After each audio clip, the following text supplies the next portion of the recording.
कि हम दूसरे की कमी को देख रहे हैं, लेकिन हमारे ऊपर जो ये समस्या है, जो प्राकृतिक आपदाएं हैं, हम इनसे भी कहाँ वंचित हैं, ये हमें भी घेर के रखी हुई है। तो इस पर भी क्वेश्चन पूछा जाता है, इसी से रिलेटेड है। तो यहाँ पूछा जाता है कि बिहार का जन जीवन, जन मतलब लोग, जीवन मतलब उनके जीवन की बात हो रही है, भी बाढ़ और सूखा से प्रभावित होता रहता है। इस संबंध में आप क्या सोचते हैं?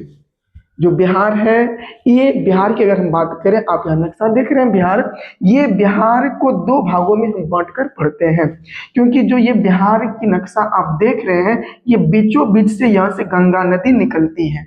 कौन सी नदी निकलती है? गंगा नदी निकलती है। और ये गंगा नदी जो है बिहार को दो भागों में बांट देता है। ये हो गया उत्तरी बिहार, ऊपर वाला हो गया आपका कौन सा? ये हो गया उत्तरी बिहार। अगर हम वही नीचे की बात करें तो ये हो गया आपका दक्षिणी बिहार।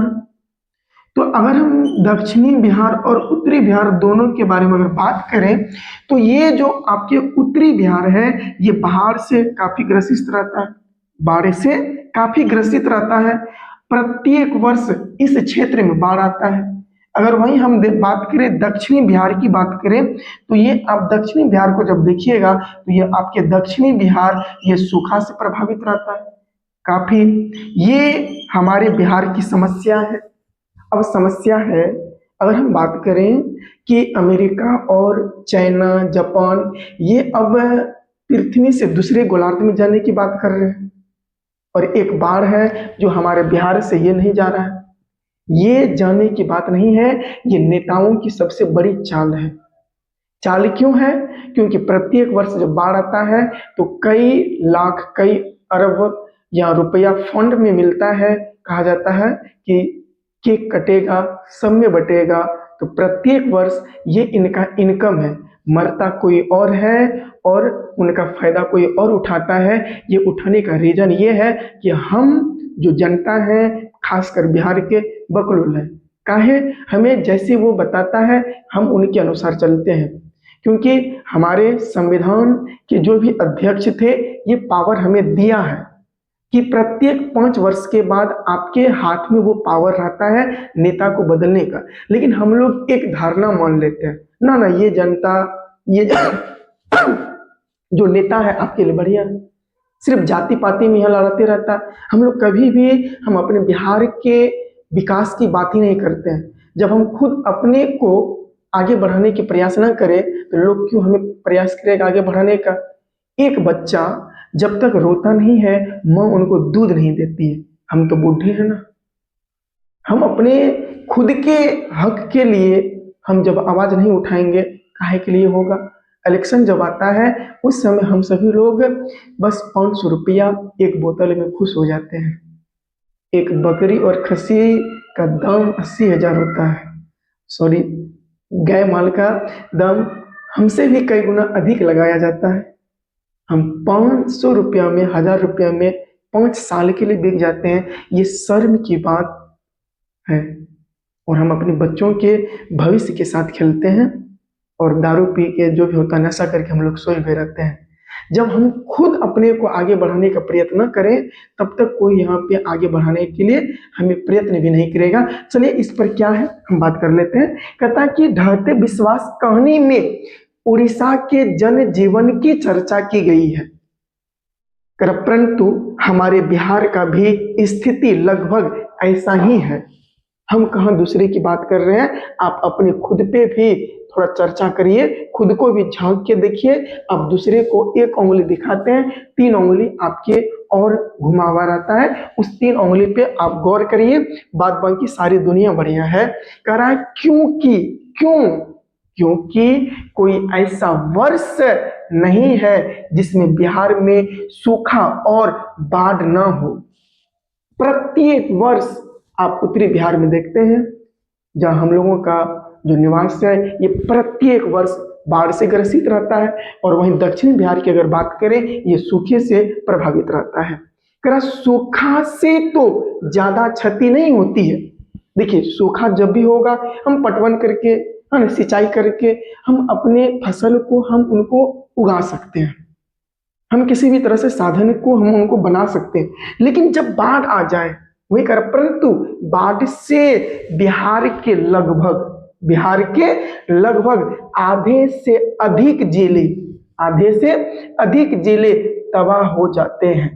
लगभग 2-3 महीने यहाँ के लोगों को बाढ़ से निपटने में लग जाते हैं।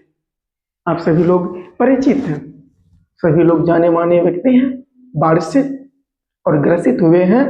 और हम कहते हैं सरकार हमारे लिए कुछ नहीं करती है।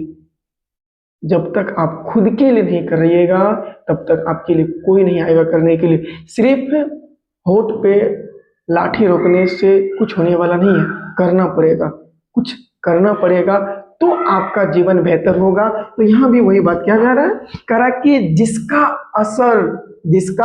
असर सीधे हमारी अर्थव्यवस्था पर पड़ता है। अर्थव्यवस्था मतलब पैसा कौड़ी पर हमारे जो है इन पर प्रभाव पड़ता है। आज इसीलिए बिहार अत्यंत पिछड़ा राज्य है। बाढ़ और सूखा से सबसे अधिक हानि खेती को होता है। किसको होता है? खेती को होता है, क्योंकि जो बिहार के जितने भी लोग हैं इसमें 90% जो लोग हैं वो कृषक हैं। बिहार में अधिकांश लोग कृषि पर निर्भर रहते हैं, आश्रित रहते हैं, इसी पर रहते हैं।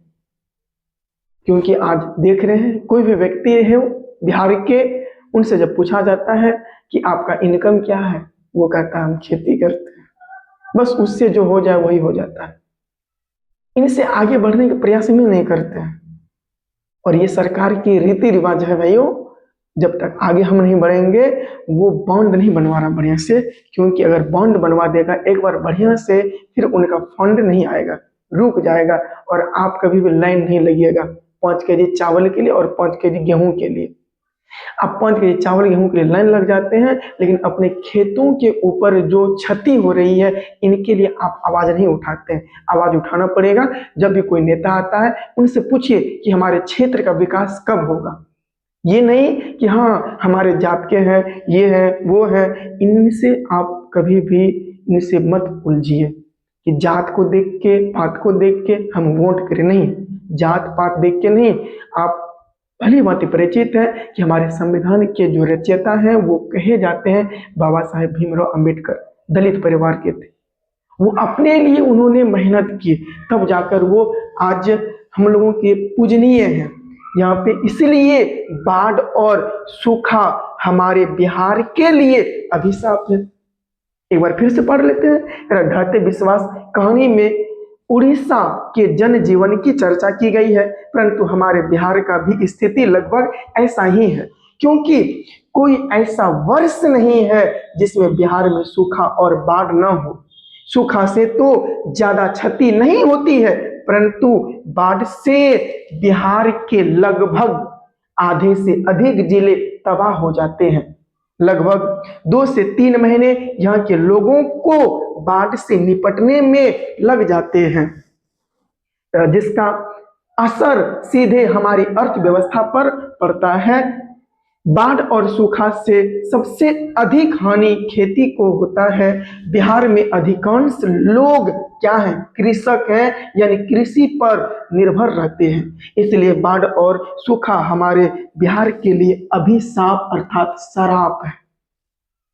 ये श्राप नहीं, हम लोगों का करतूस है।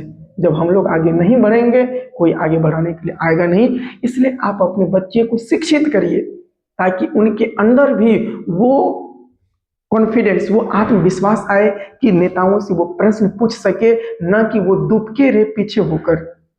जब इलेक्शन का समय रहता है तो गांव का कोई एक बड़ा व्यक्ति उनसे मुट्ठा भर के बोरा भर के रुपया ले लेता है और आपको यहाँ पे क्या कर लेता है, 500 रुपया में आपको खरीद लेता है। शर्म होना चाहिए कि 500 रुपया में हम अपने पूरे अस्तित्व को बदल देते हैं। आज बिहार का स्थिति यूं है। कहने का बहुत सारे ऐसे बात है, आगे बात भी करेंगे, अभी शुरुआत है।